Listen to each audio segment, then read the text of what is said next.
Hello friends, স্বাগত আপনাকে আজকের এই ভিডিওতে। আজকে আমরা দেখব যে কিভাবে আপনি এই ডিসপ্লে ব্যাকগ্রাউন্ড পরিবর্তন করতে পারেন এবং কিভাবে লক স্ক্রিন সেট করতে পারেন।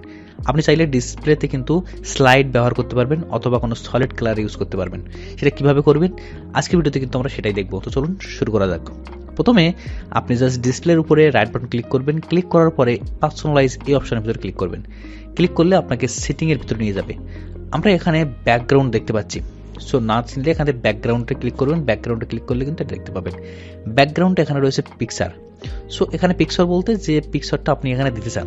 সো এখানে বাইরে বলে অনেকগুলো পিকচার রয়েছে, সেটার থেকে কিন্তু আপনি দিতে পারেন, অথবা আপনি ব্রাউজে ক্লিক করে কিন্তু আপনার কম্পিউটারে যে পিকচার রয়েছে সেই পিকচারটা আপনি এখান থেকে দিতে পারেন। ওকে, তারপরে আপনি যদি এখানে ক্লিক করেন দেখতে পাবেন সলিড কালার। সলিড কালার আমরা প্রথমে একটা ছবিটাকে পরিবর্তন করি। সো এখানে ব্রাউজে ক্লিক করব। ব্রাউজে ক্লিক করার পর আমার ডাউনলোডের ভিতরে অনেকগুলো ইমেজ রয়েছে, আমি এই ইমেজটাকে সিলেক্ট করে দেবো। দেওয়ার পরে জাস্ট চুজ পিকচারে ক্লিক করব। চুজ পিকচারে ক্লিক করলে কিন্তু আমাদের ছবিটা পরিবর্তন হয়ে গিয়েছে। আমরা যদি এখানে মিনিমাইজ ক্লিক করি তো দেখতে পাবো আমাদের ব্যাকগ্রাউন্ড কিন্তু পরিবর্তন হয়ে গিয়েছে। তারপরে আমরা যদি এখান থেকে যে কোনো বাই ডিফল্ট যেটা রয়েছে সেটা সিলেক্ট করতে চাই, আমরা যাতে ক্লিক করব। ক্লিক করলে কিন্তু এভাবে পরিবর্তন হয়ে যাবে এবং এটা কিন্তু আমরা এই জায়গায় দেখতে পারবো। তারপর আছে সলিড কালার। সলিড কালার বলতে বলছে যে কোনো একরকম কালার। এখানে অনেকগুলো সলিড কালার রয়েছে, যেগুলো থেকে আমি সিলেক্ট করে দিলে এটা কিন্তু ব্যাকগ্রাউন্ডে সেট হয়ে যাবে। আমরা এখানে দেখতে পাচ্ছি ব্যাকগ্রাউন্ড। অথবা আপনি যদি কাস্টম কোনো কালার দিতে চান সেটা কিন্তু এখান থেকে দিতে পারবেন। ওকে, তারপরে যে অপশনটা রয়েছে এটা স্লাইড। স্লাইড বলতে আপনি অনেকগুলো ইমেজ এখানে সেট করে রাখতে পারেন, যেগুলো হচ্ছে কিছুক্ষণ পর পরে পরিবর্তন হয়ে থাকবে। সো সেটা কত সময় পর পর পরিবর্তন হবে সেটা দেখার জন্য কিন্তু আমরা এইখানে টাইম সেট করে দিতে পারি, যে 30 মিনিট পর পর, 1 মিনিট পর পর, 6 ঘন্টা টাইম দেওয়া রয়েছে, সেই অনুযায়ী কিন্তু এটা পরিবর্তন হবে।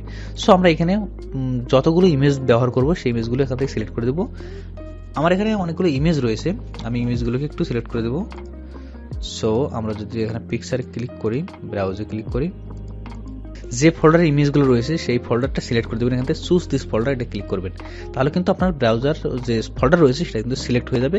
আর ওই ফোল্ডারের ভিতরে যতগুলো ইমেজ রয়েছে সেগুলো কিন্তু স্লাইড আকারে পরিবর্তন হতে থাকবে। এখানে আপনি টাইম সেট করে দিবেন, যেটা হচ্ছে আপনার টাইম আকারে কিন্তু পরিবর্তন হয়ে থাকবে। আর শুল্ক বলতে এটা যে আপনার এলোমেলোভাবে ইমেজ আসবে, আর যদি এটা অফ করা থাকে তাহলে হচ্ছে একের পর এক কিন্তু ইমেজ আসবে।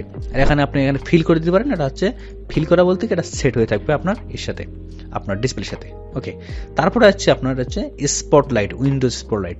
উইন্ডোজ স্পটলাইট হচ্ছে সেম, এটা হচ্ছে বিংয়ের সেম সিস্টেম। এখানে আপনি কাস্টম যে ইমেজ রাখছেন স্লাইড আকারে, এইখানে স্পটলাইট যদি আপনি সিলেক্ট করেন তখন কিন্তু আপনার কাস্টম ইমেজে টাকা লাগবে না।